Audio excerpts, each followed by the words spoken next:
Hello everybody. Okay, so let's look at our standing arm weights, but our flat back position, because this can become a little precarious. So if I'm starting heels together, toes apart, I now want you to lift up, open your heels to parallel and lower them down. They should look exactly even with each other and in line with your hip bones. Then we want to bend your knees by pulling your hips backwards and letting your knees track over your toes. I'm going to turn to the side in a moment, but I just want you to see this from the front as well, okay? And then we're going to stand up, and now I'm turning to the side. So here's what it looks like this way.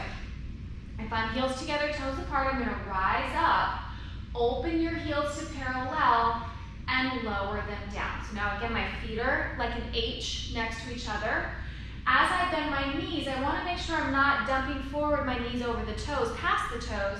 I want to feel your hips, see your hips pulling backwards away from your knees, and the knee joint just happens to bend because the hips are pulling back so much. So you can start this first position just with your hands on the top of your thighs, your arms straight, and you want to try to create a straight line from your head, your shoulders, the back of your ribs, and your tail. One straight vertical line, one straight line. Now it's on a diagonal line, but it is a straight line. And then stand back up. Let's do that again.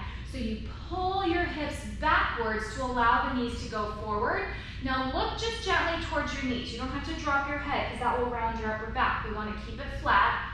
But I do want to make sure that the knees are tracking over the second and third toe. If they track out, let me look to you again. If they track out over the baby toe, then you're kind of torquing in the knee out there. Or if they track inside, they collapse together, that's going to put pressure on the inside of the knee, and that's not good either. Also, you want to make sure that they're really right over the second, third toe, right through there. Right up in line with your hip bones, in line with those sit bones.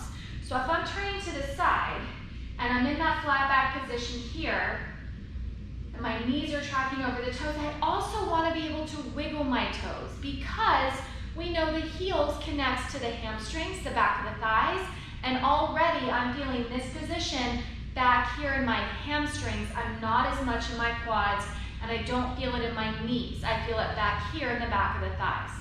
And then let's lift the stomach and stand up, because already that's a lot of my thighs. So if you are having trouble with your hips or with your knees, you can always do this and sit down on a chair, on a coffee table, on a piano bench. You can do all the same work from here on out. Sitting, even though it's called standing, you can do it sitting if you need to, just to take some of that pressure off your joints. However, if you are standing and you are parallel, hip width apart, let's go ahead and look at some of these exercises. I want you to pull your hips backwards so you lower down. I'm in a flat back position, but I'm on that diagonal line. If you can do it, you can take your elbows down towards your thighs, and here you're in that flat back position as well. This is another choice for you. So you're in a lower squat. It's definitely more in the back of the legs. Again, you don't want the knees to push forward past the toes. You really want to feel the hips pulling backwards away, almost so much to the point where you might feel like you might fall backwards. And then you keep reaching your head forwards, not positioned to that, pulling the navel up to support your low back, as if you've got a glass of water right on your low back, a cup of tea. And then let's go ahead and now from here, round your head, round your upper back, scoop up the stomach, and then you can roll up to a standing position. So now let's look at those exercises. So you have your choice. You can sit in a chair, you can stand up. You can do your diagonal line flat back, or you can do the parallel line flat back, whichever is best for you and your body. Just make sure that you're staying long in the spine, your knees aren't rolling in and out, and you're staying in your heels, right? Okay, so let's do our exercises. Pulling your hips backwards, sitting down into a very low chair. I'm gonna go all the way down so my elbows can touch, but now I'm gonna reach my arms down to the floor. They're exactly underneath my shoulders, hopefully. Pick your elbows up. Feel the shoulder blades on your upper back. Then I'm taking my right arm forward as my left arm goes back. That's going to help balance me out, right? Bend your elbows and bring them both back up to the ceiling. Reach your left arm forward and your right arm back. And then bend your elbows up. This is called your boxing. Your right arm forward, left arm back. My right palm is facing the floor. My back left palm is facing the ceiling. Bend the elbows. Reach your left arm forward, your right arm back. Yes, your left palm is looking at the floor, the right palm is looking at the ceiling. Bend your elbows. Last time, keep reaching your spine long, your sit bones back, your head forward, your tummy up in between. Bend your elbows. Last time, keep that cup of tea on your low back. Don't let it spill. Bend your elbows. Now round your back. Your head can go down. Your arms can go down. Lift your stomach up. Roll up, and right at the end, you can stretch your legs as you lift your head. Woo, my legs are shaking. Okay, that's your boxing. Now your next one, again, you're gonna squat down in that low chair. Hips going back, your knees happen to track forward. So now my arms are still underneath my shoulders. But let's bring your knuckles together. They should be right in line with my heart. I'll do this to the side and then to the front. This is your bug. Pull your shoulder blades onto your back, opening the chest, and then reach the arms back down, touching the knuckles together. Pull your arms apart like you're pulling open two cellar doors, and then carefully close them back together. One more time, you're pulling those elbows up and out towards the ceiling, your bug wings, and then place them carefully back down. When we turn and face you, we're doing 3 more. Pull the shoulders onto your back, keep your head reaching forward, your hips reaching back, and reach them back down. They should be in line with your heart. Inhale as you open those bug wings, and exhale, lifting the stomach to protect your back. Inhale as you lengthen your head and hips away from each other.